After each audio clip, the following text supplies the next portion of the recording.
안녕하십니까, 강동수 법무사입니다. 오늘은 이러한 사항에 대해서 한번 말씀드리겠습니다.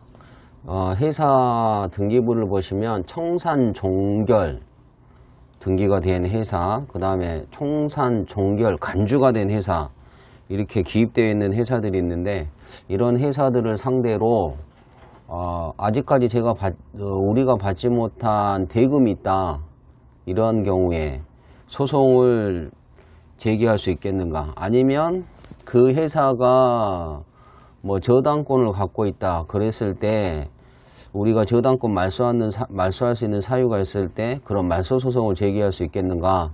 그 사항에 관해서 제가 설명드리겠습니다. 그러면 회사는 어떻게 청산 절차를 밟게 되는가? 그거부터 말씀드릴게요. 그 다음에 이제 상법 제520조의 2를 보시면은 이제 그 회사가 마지막 변경 등기를 하고 5년이 경과되면 법원 행정처장이 그 회사에 대해서 아직 영업을 폐지하지 아니하였던 것을 신고해라.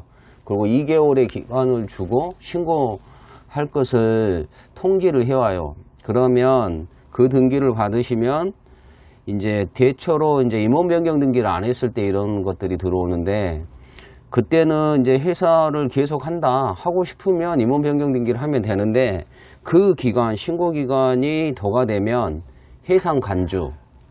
해산을 간주하게 됩니다. 그리고 그러한 상태에서 3년이 경과되면 청산 종결 간주가 돼요, 회사가. 이제 청산 종결 간주라고 생각하면 이제 일반적인 자연인, 그러니까 일반 사람의 대비해서 말한다면 이 회사가 죽게 되는 거죠. 죽었다 이렇게 되는데, 죽게 되는 것을 말하고요. 그런데 이제 해산 간주가 되어 있는 회사는 회사를 또 살릴 수가 있어요. 이런 등기를 회사 계속 등기라고 하는데요. 종종 이제 회사 계속 등기를 저희 사무실에서 한 10여 차례는 해봤으니까 그렇게 회사를 운영하시는 분이 있어요. 그런데 이제 회사 계속 등기는 합병으로 해산됐다거나 파산됐다거나 법원 판결이라거나 상법 부칙 제4조 제2항 그 경우는 제외되는 거예요.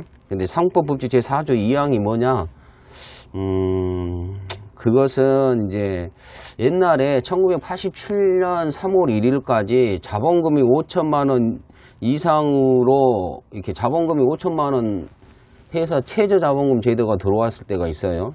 그랬을 때 이상으로 증가시키거나 유한회사로 조직을 변경하는 절차를 밟지 아니하면 해산된 거로 간주하는 규정이 있었어요. 그러한 것을 지키지 않았을 때는 회사 계속 등기를 할 수가 없어요. 그러니까 대체적으로 이러한 사항 외에 회사가 뭐 주총으로 인해서 해산 결의를 했다거나 그렇게 해가지고 해산되는 경우에 이제 회사를 다시 살리는 제도가 회사 계속 등기고요. 근데 이제 오늘 제가 특별히 말씀드리고 싶은 거는 이런 거죠. 청산 종결됐거나 청산 종결 간주가 된 법인이라도 청산 종결 사무가 남아있으면 그 법인에 의해서 법인격은 소멸하지 않습니다. 그러니까 이런 법인을 상대로 소송이 가능해요.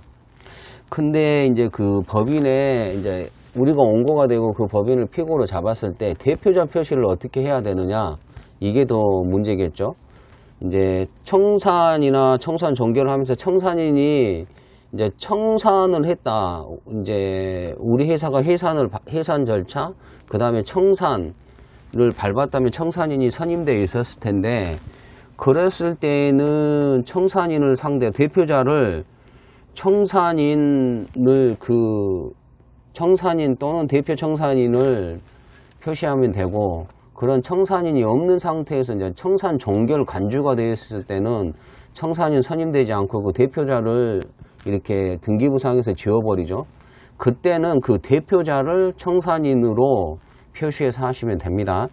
그러니까 대표자 표시법은 줄말된 청산인, 대표이사 경우에 동일하게 표시하는 거예요. 만약에 청담이라는 회사가 청산 종결 간주가 된 회사다. 그럼 어떻게 표시하시냐? 주식회사 청담, 대표자, 청산인. 여기서 청산인은 법인 등기부상 청산인으로 되어 있었던 사람 또는 주말든 대표이사를 말하는 것이고요. 그 청산인 홍길동 이렇게 해서 청산법인을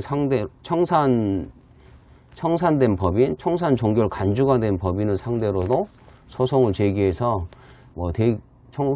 소송을 제기할 수 있다는 거 말씀드렸습니다. 네, 다음에 뵙겠습니다.